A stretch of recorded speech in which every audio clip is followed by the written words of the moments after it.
Hey guys, hope you're well today. I'm doing alright myself, and today I'm going to review British band Killing Joke's fifth studio album, Nighttime. This album was the most successful release that they've ever done, peaking the highest in charts and also in general popularity and in favoritism of the fans. The lineup of this album consisted of Jazz Coleman, lead vocals and keyboards, Geordie Walker, rest in peace, guitar, Paul Raven, also rest in peace, bass, and Paul Ferguson, drums and backing vocals. This album definitely stuck out on the charts in the mid-80s when everything else of the sound in popularity was more glamorous and more upbeat. This band, who, mind you, did do quite successful, their album was a lot more stripped down and ultimately, in comparison to everything else popular at that time, depressing.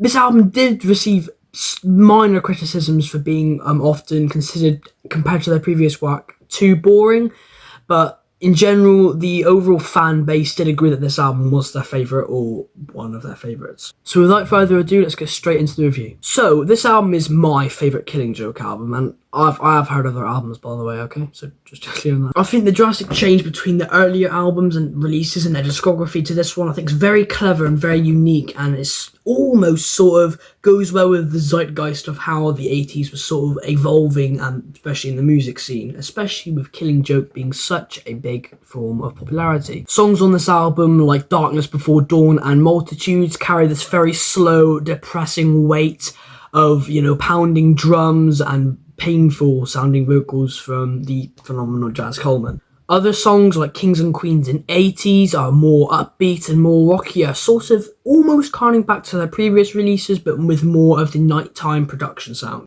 Considering this album was recorded live in the studio, songs like Love Like Blood and Tabazan really do work well with that atmosphere, especially considering Tabazan is more of this feral, unsavoury sound, if that makes sense, especially within the lyrics, which is basically an edgy way of describing violent sex, but it's different than that. My favourite song from this album is Love Like Blood, which is the most popular single and the most popular Killing Joke single. Well, the reason why, I think, is just because it's this brilliant 80s song that is got such an amazing, powerful bass line and riff that work together, and overall has this depressing, at the same time, slightly uplifting in terms of the pacing of the music, sort of sound that I think is really clever, and Paul Ferguson's drumming on this track is fantastic. The use of backing vocals on the track 80s is really, really clever, and how they're using crowd vocals to add to the oomph, especially in the mid-verses. The title track Nighttime has a really good way of portraying a simple yet effective riff that can go through the song without being overdone or overcooked. Europe has a fantastic intro guitar riff that, just like Nighttime or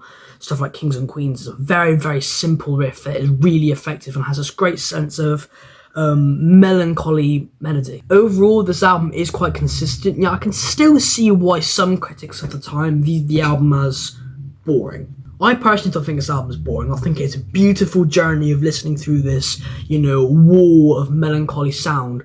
But again, others didn't quite feel the same way, despite this being their most popular album.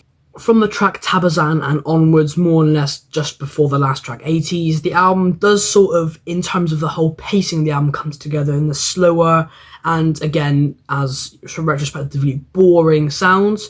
But again, this is not my personal opinion. I am just emphasising with what the critics at the time were thinking.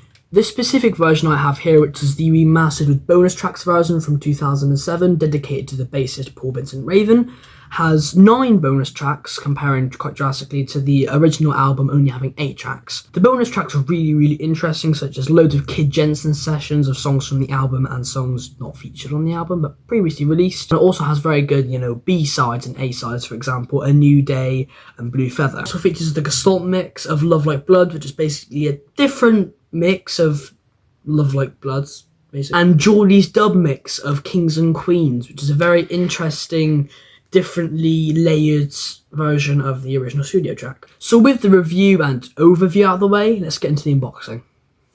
Here we have the CD, great cover, Killing Joke. Love the album cover with Jazz obviously in pain and the band members in the background. Nighttime. This is the spine.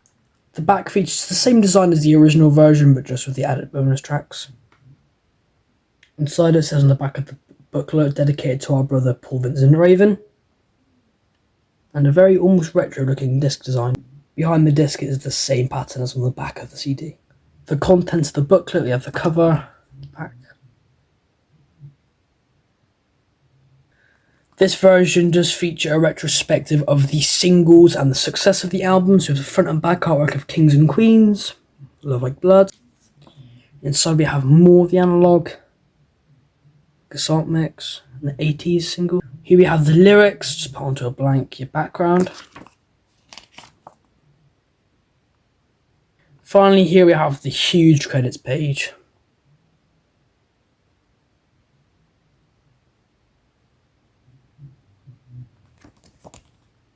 So then everyone, that was my review for Killing Joke's 1985 fifth studio album, Nighttime. I hope you guys did enjoy this review and I hope you have a lovely day. I'll take care and I'll see you next time.